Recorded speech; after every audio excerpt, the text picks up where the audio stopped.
Kolkata high court RG Kar হাসপাতালে আর্থিক দুর্নীতি মামলা তুলে দিয়েছে কেন্দ্রীয় তদন্তকারী সংস্থা সিবিআই এর হাতে। আরজিকরের প্রাক্তন অধ্যক্ষ ডক্টর সন্দীপ ঘোষের বিরুদ্ধে হাসপাতালের অধ্যক্ষ থাকাকালীন একাধিক দুর্নীতির অভিযোগ উঠেছে।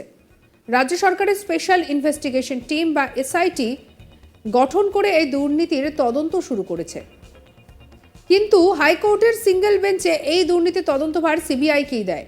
এর জন্য হাইকোর্টের বিচারপতিকে ধন্যবাদ জানালেন রাজ্যের বিরোধী দলনেতা শুভেন্দু অধিকারী। শ্যামবাজারে শনিবার এক জনসভায় শুভেন্দু বলেন, সিট গঠন করে আরজি করে মহিলা ডাক্তারকে শারীরিক নির্যাতন করে খুনের ঘটনায় সন্দীপ ঘোষকে টানা জেরা করেছে সিবিআই। আর সেই জেরায় কি বলতে হবে সে বিষয়ে তৈরি করতেই সিট গঠন করে সন্দীপ ঘোষকে লালবাজারে নেওয়ার পরিকল্পনা ছিল রাজ্যের, কিন্তু হাইকোর্ট সিটকে ফ্রিজে ঢুকিয়ে দিয়েছে। শুভেন্দু বলেন যে এর আগেও সিট গঠিত হয়েছে অনেক ক্ষেত্রেই, কিন্তু সেই সিটগুলির তদন্তের ফল কি হয়েছে আমরা সবাই জানি। শুভেন্দু বলেন, আরজি করে প্রচুর দুর্নীতি হয়েছে, আর এবার সিবিআই এর হাতে তদন্ত ভার যাওয়ার পরে সব বেরিয়ে আসবে। শুভেন্দু বলেন যে আমরা আগেই বলেছি, শিক্ষা গেছে জেলে, খাদ্য গেছে জেলে, এবার স্বাস্থ্য যাবে জেলে। মমতা ব্যানার্জির ব্যাগ গোছান, এমনটাই বলেছেন শুভেন্দু অধিকারী। কি বলছেন শুনবো। কলকাতা হাইকোর্টকে, কলকাতা হাইকোর্টের সিঙ্গেল বেঞ্চে আজকে মামলা ছিল শুধুমাত্র এই মর্মান্তিক শারীরিক নির্যাতন এবং খুন নয়, আরজিকর কেন্দ্রিক হেলথ ডিপার্টমেন্টের যে স্ক্যাম তার তদন্ত করতে হবে। আপনারা জানেন এর আগেও একাধিক সিট গঠিত হয়েছে, তার পরিণাম, তার ফলাফল আমরা সবাই দেখেছি। সিট কাদের নিয়ে করা হয়েছে? ফিনান্সিয়াল ইরেগুলারিটি দেখতে গেলে finance department, computer and auditor general cat, তাদের কোনো লোক নেই।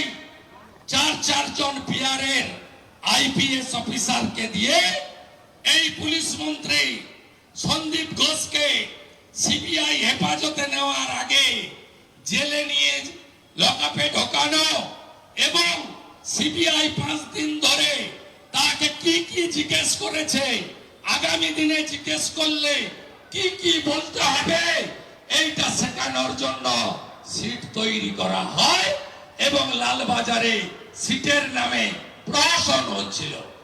কলকাতা হাইকোর্ট আজকে এই সিটকে ফ্রিজে ঢুকিয়ে দিয়েছে, লক এন্ড কি করে দিয়েছে, নাল এন্ড ভয়েড করে দিয়েছে এবং এই অর্থনৈতিক দুর্নীতি হ্যান্ডওভার করে দিয়েছে সিবিআই কে।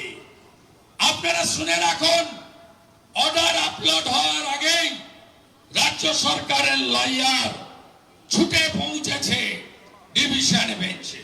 আজকে চিফ জাস্টিস ছিলেন না, তার অ্যাসাইনমেন্ট ছিল মাননীয় বিচারপতি হরিশ ট্যান্ডন, মাননীয় বিচারপতি হিরণময় ভট্টাচার্যের কাছে।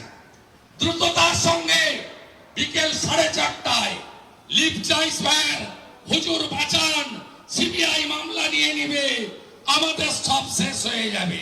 হুজুররা বললেন, আমরা তোমাকে লিভ দেব না, স্টে দেব না, তুমি বাড়ি যাও। আগামীকাল সকাল 10টার মধ্যে স্বাস্থ্য দপ্তরের দুর্নীতির মামলা নিচ্ছে CBI as per the order of the single judge Kolkata high court. আমি ডক্টর সুকান্ত মজুমদাররা 1-1.5 বছর ধরে বলে আসছি, শিক্ষা গেছে জেলে, খাদ্য গেল জেলে, এবার স্বাস্থ্য যাবে জেলে। সে কাজ আজকে হাইকোর্ট করেছেন, সিবিআই করবে। প্রধানমন্ত্রী হাজার হাজার কোটি টাকা দিয়েছে, কোভিডে চুরি করেছে মমতা, জাতীয় স্বাস্থ্য মিশনের টাকা চুরি করেছে মমতা। আমাদের কাছে ডকুমেন্ট আছে, প্রকাশ করব। উনার personal physician doctor Shyamapada Das 12 সালে কোম্পানি তৈরি করেছিলেন। কোম্পানিতে 3 জন ডাইরেক্টর ছিল, ডক্টর এসপি দাস, ডক্টর তন্দ্রা দাস উনার মেয়ে, আর উৎপল শাসমল। দমদমের ঠিকানায় 12 থেকে 17 এই কোম্পানি 180 কোটি টাকার মেটেরিয়াল সাপ্লাই করেছে আরজিকর সহ স্বাস্থ্য দপ্তরে 180 crore সব টেন্ডার ডকুমেন্ট আমার হাতে আছে। পার্থ আছে জেলে, বালু খাচ্ছে জেলে, ব্যাগ কোছান মমতা ব্যানার্জি, স্বাস্থ্য যাবে জেলে। এ লড়াই চলছে চলবে। দফা এক, দাবি এক, দফা এক, দফা এক, দাবি এক। স্বৈরাচারীর বিরুদ্ধে বাংলা লড়ছে, লড়বে। রবিবার অব্দি ধর্ণা চলবে। শেষ দিন মাননীয় রাজ্য সভাপতি আমাদের আগামী কর্মসূচি ঘোষণা করবে। যতক্ষণ না সমস্ত দায়ভার নিয়ে মমতা ব্যানার্জি পদত্যাগ করে আর খুনিদের দৃষ্টান্তমূলক ফাঁসির শাস্তি না হয়, বিজেপি থাকবে রাজপথে। বিজেপির লড়াই চলছে, চলবে। আমরা পশ্চিমবাংলায় দেবী দুর্গাকে পূজা করি। মায়ের অপমান, দিদির অপমান মানছি না, মানব না। কলকাতা হাইকোর্ট সিটকে ফ্রিজে ঢুকিয়ে দিয়েছে, এমনটাই মন্তব্য করলেন শুভেন্দু অধিকারী। কলকাতা হাইকোর্ট আরজিকর হাসপাতালে আর্থিক দুর্নীতি মামলা তুলে দিয়েছে কেন্দ্রীয় তদন্তকারী সংস্থা সিবিআই এর হাতে। আরজিকরের প্রাক্তন অধ্যক্ষ ডক্টর সন্দীপ ঘোষের বিরুদ্ধে হাসপাতালের অধ্যক্ষ থাকাকালীন একাধিক দুর্নীতির অভিযোগ উঠেছে। রাজ্য সরকারের স্পেশাল ইনভেস্টিগেশন টিম বা সিট গঠন করে এই দুর্নীতির তদন্ত শুরুও হয়েছে, কিন্তু হাইকোর্টের সিঙ্গেল বেঞ্চ এই দুর্নীতির তদন্তভার সিবিআইকেই দেয়। আর এর জন্য হাইকোর্টের বিচারপতিকে ধন্যবাদ জানালেন রাজ্যের বিরোধী দলনেতা শুভেন্দু অধিকারী।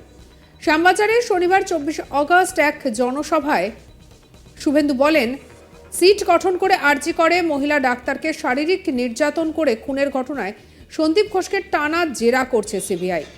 সেই জেরায় কি বলতে হবে সে বিষয়ে তৈরি করতেই সিট গঠন করে সন্দীপ ঘোষকে লালবাজারে নেওয়ার পরিকল্পনা ছিল রাজ্যের, কিন্তু হাইকোর্ট সিটকে ফ্রিজে ঢুকিয়ে দিয়েছে। কি বলছেন শুভেন্দু, শুনবো। আমরা ধন্যবাদ জানাবো কলকাতা হাইকোর্টকে। কলকাতা হাইকোর্টের সিঙ্গেল বেঞ্চে আজকে মামলা ছিল শুধুমাত্র এই মর্মান্তিক শারীরিক নির্যাতন এবং খুন নয়। অন্যান্য খবরের জন্য সাবস্ক্রাইব করুন চ্যানেলটিকে।